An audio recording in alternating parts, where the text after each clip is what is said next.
let's get to talking a little bit about literature review and methods. And Elizabeth and I are going to do a tag team today. And it's going to be relatively short because what we'd like to do is paint a generic kind of picture. And we realize, of course, that each one of your projects is not generic. It's going to be specific to the context and specific to you as any work that you've ever done. So, having said that, this is fairly generic. So what's a lit review? And really, it's an introductory portion of your thesis. Now, the way that this would work is that your lit review doesn't necessarily start right at the beginning of your thesis. What should come before this is a couple of paragraphs about context. And most of you, at least the 4 that I've read, are working on that context piece. So that's only a couple of paragraphs. Basically, you're outlining what your argument is going to be. And I would suggest that you need to include into that contextual piece something about your hypothesis. That is, what it is that you expect to disprove using Popperian kind of thinking as you move through the rest of your thesis work. However, following that initial section, you're going to be talking about the lit review. It's an introductory portion of your thesis, and it serves to examine the concepts that people have already talked about in the literature. So it's going into the academic literature and pulling that kind of material out. And I'm referencing here some work that has been done at the University of Toronto in terms of giving this literature review kind of piece formation kind of to it.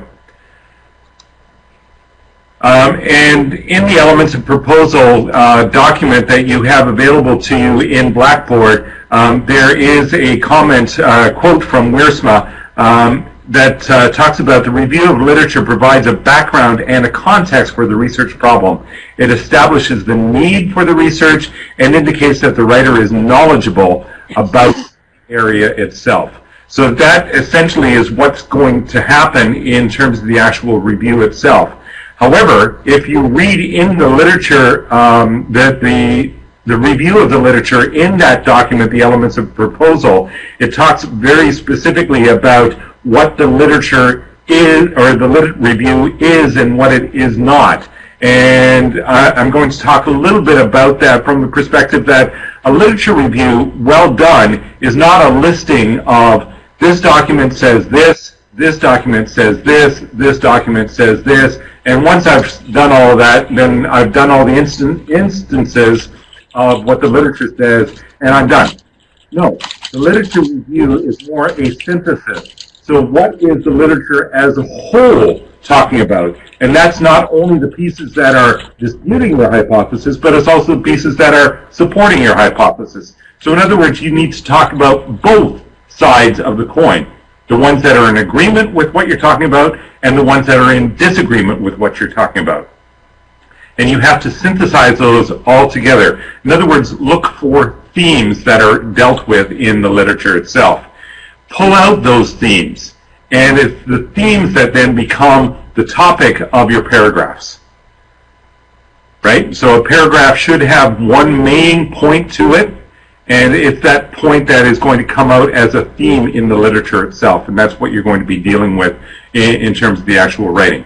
The length for your particular paper, I think, is 6 to 8 pages or something along those lines, and it shouldn't be any longer than that, because the total size of your entire thesis is going to be somewhere in the 30 to 40-ish kind of length. So if you get longer than 6 to 8 pages, you're probably going further aboard. Now, that also is an indication, if you have a tendency to say, I've got so much stuff that I can actually report in my lit review, that also probably is an indication that your question that you are addressing, the problem that you are actually going to be dealing with, is probably still too broad. And those of you who will get responses back from me, you are actually going to see I talk about funnel, funnel, funnel. Get down to the point when you're actually dealing with 2 variables, or maybe 3. But of those 3, there's essentially only two that are relevant.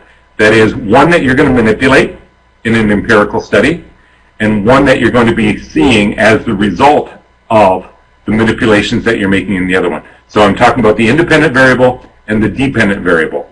Those are the only two variables that you should be looking at. Perhaps you might have a second dependent variable as well. It allows you to triangulate or look for commonalities in the data sources that are going to be dealt with those two variables.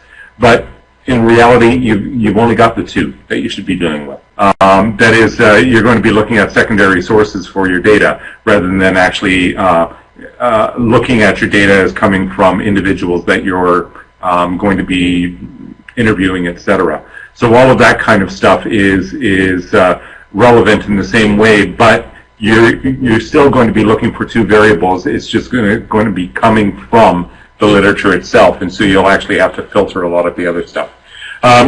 Elizabeth, did you want to make any comments before I go any further? Just to elaborate a little bit on what I put in the chat. So the Lit Review has a couple of purposes, right? One of the main ones is to show the reader that, hey, you actually did read some stuff in the field that you're talking about and researching. You're not just coming into this completely uninformed. So that's one purpose. But the more important purpose is really to then get the reader up to speed. So this is where, when Roland was saying the Lit Review is about a synthesis, it's not about listing, and then in study, Childs 2010, she found this, and Van Oosthoven found this, and it's not about that. It's about synthesizing what are the main themes, because those are the themes you're going to bring to bear to make your argument for why you should be researching the questions you're researching, right? So in that introductory section, before you get to the Lit Review, that's your sales pitch. That's the, hey, this is an issue, and I'm going to tell you why it's an issue, and here's some literature that proves that it's an issue, and this is why we need to do this study. That's great.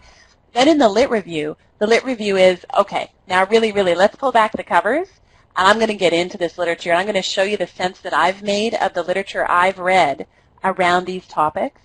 And again, by the time I get you to the end of this Lit Review in 68 pages, you're going to be so convinced that this research has to be done, you can't wait to read what happened. You can't wait to read the methods. You can't wait to read the findings, right? You've hooked me. But in order to hook well and to keep those threads consistent and coherent, you've got to be very clear and very concise on what is your research question. What are you trying to do here? When you start going big and you find yourself using words like always and most of the time, you know that it's too big. You need to scope that right back down to, here's what I'm looking at. Because this is what I'm looking at. Here's the problem. Because this is what I think I want to look at, here's the research I should be looking into that would inform a view of this research question and set me up to then research it, right? So the Lit Review is, I often find, even in my own writing, I read, and then I write. And then I come back and I go, okay, well, that's not what I want to say. I mean, that was a good first pass. But now I need to go back and really hone it to be that tool that it is in where it's positioned in your document. Does that help a little bit? Thanks. There's all kinds of conversation flying back and forth, so maybe what we should do is give you guys an opportunity to respond to us at this point in time. I'm getting this impression that you're a big picture thinker. Yeah, I see that, but keep in mind, the thesis is about that much, and that's all it is. If you want, educational researchers in general, all they can think about is that much.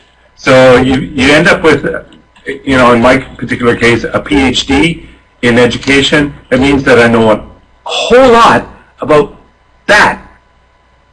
But what do I know about the big world? Well, hopefully I'm going to be learning about that. And so a PhD is just the beginning. And this thesis for you is the start on that road. So how do we actually find things out that we can trust, that there's some reliability, there's some validity to all that stuff?